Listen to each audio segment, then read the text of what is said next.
أهلا بكم مشاهدينا. جاءنا هذا البيان العاجل. أصدر وزير الداخلية اللواء منصور العسوي قرارا اليوم بإلغاء جهاز مباحث أمن الدولة بجميع إداراته وفروعه ومكاتبه في جميع محافظات الجمهورية.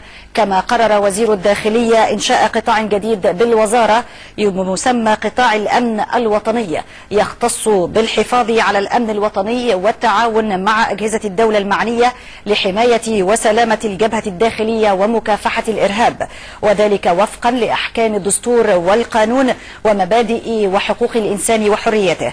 وسوف يجري اختيار وتسكين ضباط القطاع الجديد خلال الأيام القليلة المقبلة، ليؤدي ذلك الجهاز دوره في خدمة الوطن دون تدخل في حياة المواطنين أو ممارساتهم لحقوقهم السياسية. ومعنا على الهاتف الأستاذ عبد العظيم درويش مدير تحرير جريدة الأهرام. أستاذ عبد العظيم، أهلا بك معنا. أهلا بك وأهلا بكل مشاهد. هذا القرار الذي اتخذه اللواء